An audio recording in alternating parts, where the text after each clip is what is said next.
Hello there. You're listening to the Sort Yourself Out podcast. This week, we're looking at a single quality you can cultivate to totally turn your life around. I'm your host, Janine Hunt, natural health therapist for over 30 years, hypnotherapist, lifelong learner, and student of the Ageless Wisdom. Here on the Sort Yourself Out podcast and in my Better Than Happy Zone membership, I teach powerful top-down techniques and practices so that you can master your mind and emotions, free yourself of what's holding you back, expand your consciousness, and nourish your soul. So let's get started. Well, hello there, and thank you so much for joining me today. This week, we're discussing a single quality that you can cultivate to totally turn your life around. This quality is harmlessness. This is such a powerful quality to cultivate because of the universal laws that we live by here on Earth. These are the laws of karma, cause and effect, and the law of attraction. These laws are really all one. They apply to us as individualized sparks of divinity in relationship with one another here on the earth plane. As souls in incarnation, we are all on the spiritual path of developing right relations. This means having a right relationship with ourselves. This means knowing who we are. Do I know that I am a divine being here in my animal body to anchor divine qualities on the earth plane? Do I live my life as if I know this? It also means having right relations with others. Do I treat all other life with love and respect, knowing that we are all one, we are all divine, and we are all on the same path? Do my actions foster harmony in the world? Am I creating conditions that are for the good of the whole, of the group? Or do they only serve my poor little beleaguered, fearful ego? Whoa, there's a lot to think about there. But that's exactly what we need to do, and that's where harmlessness comes in. The practice of harmlessness is the one thing that is going to help you create satisfying causes and effects, to balance your karma, and to attract good things into your life. When you are in a state of harmlessness, you will attract to yourself the same quality.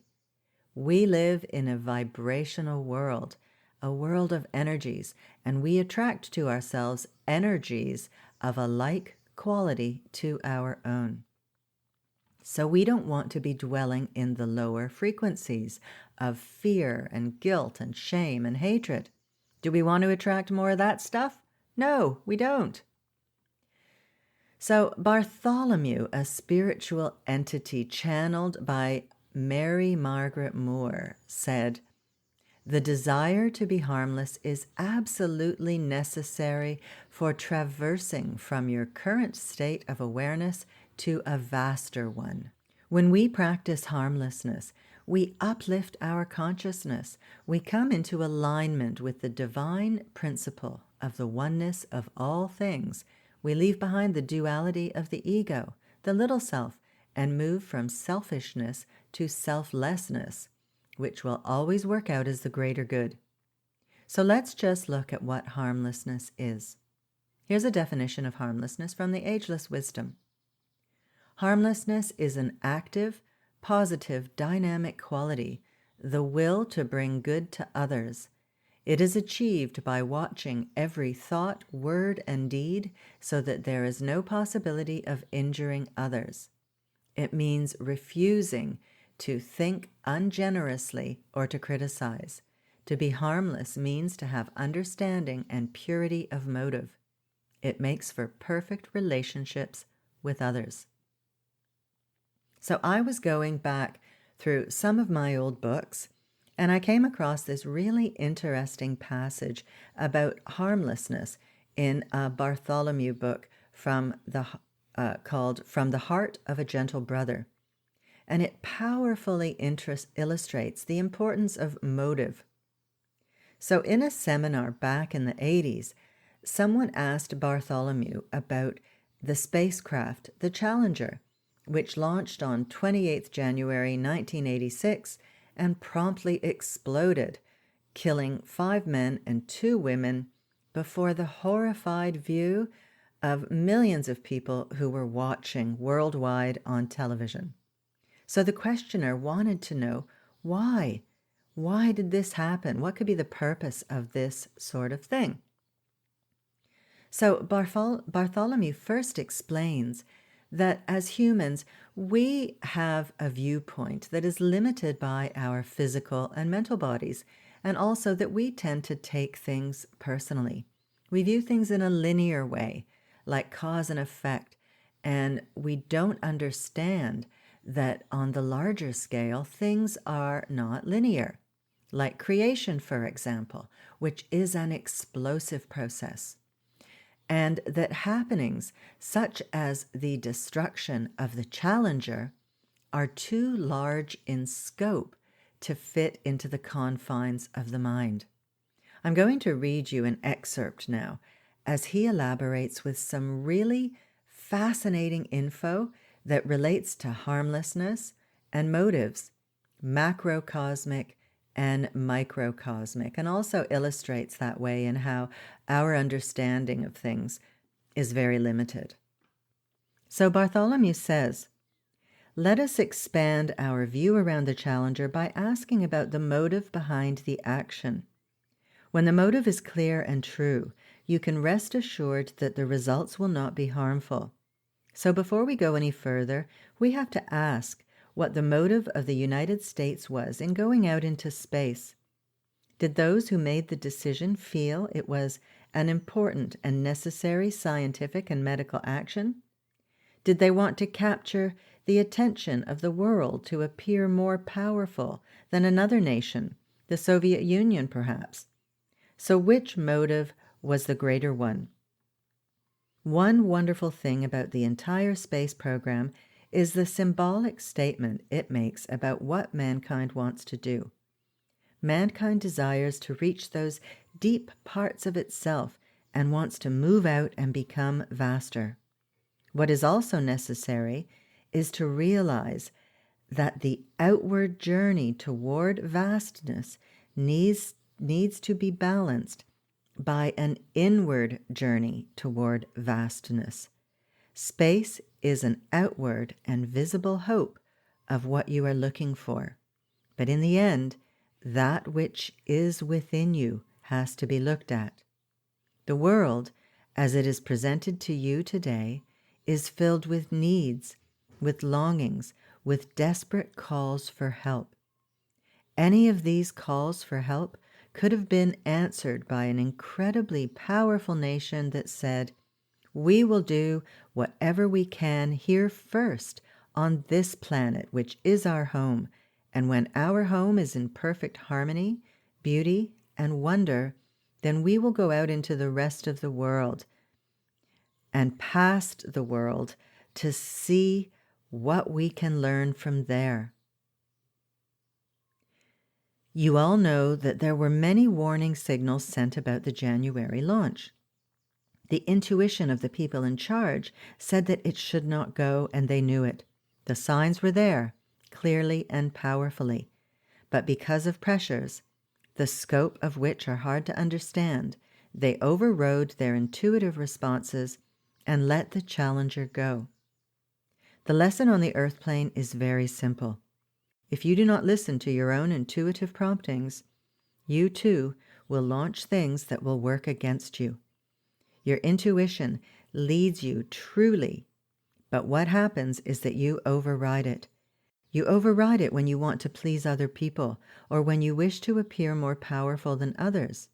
You stop listening to the intuitive and end up doing things others say you should do. The Challenger is symbolic in this way. The intuition of many people said no, but the practical, rational among them said, we've got to complete this launch. We have delayed it too long. We are beginning to look silly. We have to get this one off. And so they did. Please acknowledge this tendency in yourselves and have as much compassion for them as you would for yourself. You have launched many things in your life against your intuition and then said afterwards, I knew better. I really knew better. Just be grateful that all the world wasn't watching you on television.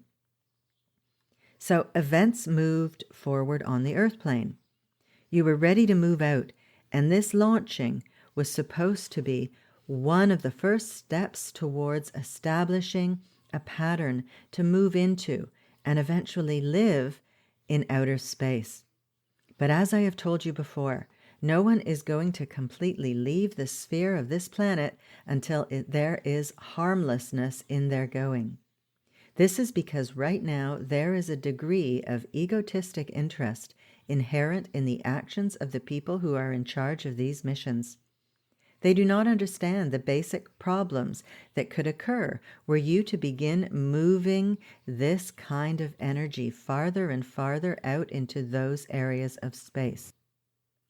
There is such a thing as an ongoing reaction.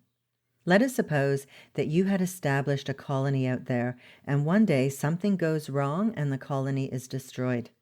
In that explosion, in that action, a pattern of reaction moves out. It creates an energy that begins to spark off other explosions. In a sense, my friends, it is a perfectly materialistic statement. Until you know how to go out into space in safety, then it isn't safe either for you or for space itself. Because reactions do happen that continue on like a chain. When you are ready, when you exercise your capacity to intuitively know the things you do are safe, then by all means space will welcome you. But what do you think would happen at present if another country, let us say China or Iraq, were to send a similar mission out there? Then what would we have? Would we have two harmonious entities blending in peace? Or would there be the fear that there might be a continuation of the hatred that has not been cleared up here? Would it not be possible for the feelings of mistrust that now exist between them to be sent into space as well? Until harmony is here, it is not helpful to propagate the same kind of earth plane experience in a clean environment such as space. Space is clean, not filled at this time, but waiting. It is very much like a womb that is waiting for something wondrous to take shape in it. Space wants to become something greater. It wants to give birth to and hold and embrace a newness. And it is up to you to decide what kind of seed you wish to plant in this womb. Not until your disharmonies are placed at rest here will you be qualified to go out and create new worlds. The Challenger is also a statement, my friends, of a desire from the other side of the veil, the unseen world. Please stay and take care of things in your own homes. When you are in balance and harmony, then all of the vastness will welcome you totally. We will invite you to come and share with us what you have and what you know. Until that time, it is safer for you, and it is safer for the whole vastness to keep the two areas separate. Wow. I think that is a very powerful passage. And one part that really resonates with me is about how we willfully ignore all the things that are here to do on our planet. For example, can you believe that there is still hunger in the world? Do you not think that if we dedicated our energies and resources to that several decades ago, that we would not have solved it by now? Back in the 80s, Bob Geldof was trying to put right this terrible inequity, and we still haven't done it. And even in 1953, President Eisenhower spoke about the military-industrial complex that drained the powerful nation's coffers and resources in his Cross of Iron speech when he said, "Every gun that is made Every warship launched, every rocket fired signifies, in the final sense, a theft from those who hunger and are not fed, those who are cold and are not clothed. The world in arms is not spending money alone. It is spending the sweat of its laborers, the genius of its scientists, the hopes of its children. The cost of one modern heavy bomber is this: a modern brick school in more than 30 cities. It is 2 electric power plants, each serving a town of 60,000 population. It is 2 fine, fully equipped hospitals. It is some 50 miles of concrete highway. We will pay for a single fighter plane with 500,000 bushels of wheat. We pay for a single destroyer with new homes that could have housed more than 8,000 people. The speech continues on for a bit, and then he goes on to say, it is a moment that calls upon the governments of the world to speak their intentions with simplicity and with honesty. It calls upon them to answer the question that stirs the hearts of all sane men. Is there no other way the world may live? Wow, that is so powerful. And sadly, here we are in 2021 and still dealing with these issues, which, if anything, have become stronger. Because now we've added the medical industrial complex to the mix. It's not just the military industrial complex. And there's also big tech, which is increasingly running amok, and the governments just let them. I tell you, I'm often sitting here scratching my head as I look at the world and at how the governments really do not very accurately represent the wishes and the values of good-hearted people. And incidentally, President Eisenhower, it turns out, is a member of the spiritual hierarchy known as the White Brotherhood. And if you want to know more about that, look up the books of Michelle Small Wright. They will blow your mind as to what's really going on behind the scenes in the bigger picture of the world. And that Michelle is not spelt like Michelle is normally spelt. It's Machaellele and then Small Wright, Wright. Her books are fascinating. They really will blow your mind. So, I don't mean to go on and rant about this, but I think that Eisenhower quote ties in nicely with what Bartholomew was saying. So we have harmlessness on many levels, personally in our own lives, in the microcosm, as well as nationally, internationally, and even universally in the macrocosm. The ageless wisdom is all about establishing right relations in all these aspects, and says that we can achieve this through goodwill in action.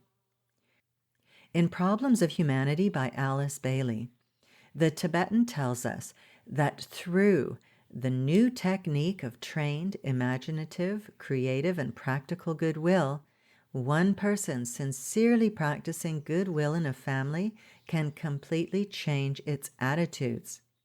Goodwill, really practiced among groups in any nation, by political and religious parties in any nation, and among the nations of the world, can revolutionize the world.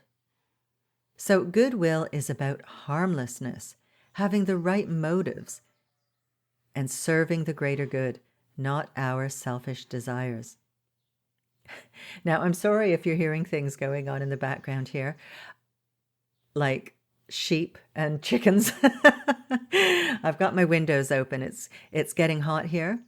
It's June at the moment, and I'm in a room at the top of the house that heats up during the day. So it's early morning now, and it's nice and cool. So I've thrown open my windows to let some cool air in, and that is also letting in the sounds of sheep and chickens and my neighbor dealing with his sheep and chickens. So I'm sorry about that if that's coming through and disturbing you. My mic tends to pick up all these things.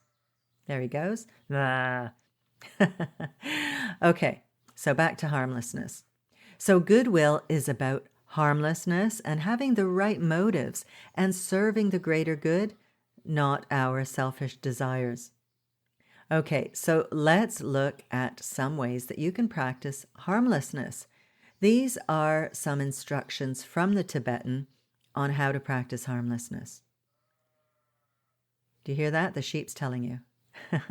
Study your daily conduct, and words and thoughts so as to make them utterly harmless. Set yourself to think those thoughts about yourself and others which will be constructive and positive, and hence harmless in their effects. Study your emotional effect on others so that by no mood, no depression, and no emotional reaction can you harm a fellow man. Remember, in this connection, violent spiritual aspiration and enthusiasm, misplaced or misdirected, may quite easily harm a fellow man. So look not only at your wrong tendencies, but at the use of your virtues. So that last one is really interesting, to look not only at your wrong tendencies, but at the use of your virtues. Here the Tibetan is reminding us to be wise in what we communicate with others. Even if it's a good and positive thing in a general sense, we can do someone a disservice by forcing our ideas upon them if they are not ready for them. So, harmlessness, like any other quality, radiates out in a chain reaction of cause and effect and attracts back to you energies of a like quality. Bartholomew said, if you are in a state of harmlessness, then in almost every instance you will attract to you the same quality. So harmlessness needs to be cultivated in your daily life. This is the dynamic, positive, and active quality in harmlessness. You can know all there is to know about spirituality and right living, but it is only when you make it a practical part of your daily living that it becomes wisdom. Bartholomew suggests using your feeling nature and your intuition to check in with yourself again and again throughout the day, and to ask yourself, does this feel right? We know when things feel right, don't we? And yet so often we override that sense, or we override our intuition. But if we want to practice harmlessness, we need to pay attention to that sense of right or wrong that we have within us, and that's what it's there for. So I am going to leave it there for today. Now, if you want some help in cultivating harmlessness, meditation is wonderful for helping you to monitor and manage your thoughts and emotions, and to really get a handle on that lower aspect of yourself and to bring through the higher aspect, to connect with that inner vastness that Bartholomew was talking about. So if you don't meditate already, I recommend that you download my free quick start guide to doable meditation. In it, I provide really simple, no-fuss instructions on how to meditate, and I'm talking a meditation that takes as little as 5 minutes per day, and it also includes tips to make sure that you can fit it into your day and move past any resistance you might feel about starting a daily meditation practice, because that's where meditation really benefits you. It's daily meditation that does the job. Sporadic meditation is not the same at all, and it's the rhythm that you develop through daily meditation that brings you into contact with your higher energies. So do give it a go, as a meditation is the technique par excellence to enable you to observe and become the master of your mind. And that will go a long way in cultivating harmlessness. You can get my free quick start guide to doable meditation at theinspirationcloud.com/SYO81. It's the number 81. theinspirationcloud.com/SYO81. and I will put a link in the show notes. And don't forget to check out my Better Than Happy Zone membership too, to help you free yourself of the things that are holding you back and to help you move forward on your spiritual path. You can check that out at betterthanhappyzone.com. Okay, my friend, that is all for today. Thank you so much for listening and for spending your time with me. I really do appreciate it. Take care, and I'll see you next week. Bye-bye. Thanks so much for listening and for sharing this podcast and for subscribing and leaving me a lovely 5-star review on iTunes. Those things really help to get the podcast out there so that it can serve more people. If you have any questions or would like me to address a certain topic, I'd love to hear from you. You can email me at info@theinspirationcloud.com. Thanks again, and I'll see you next week.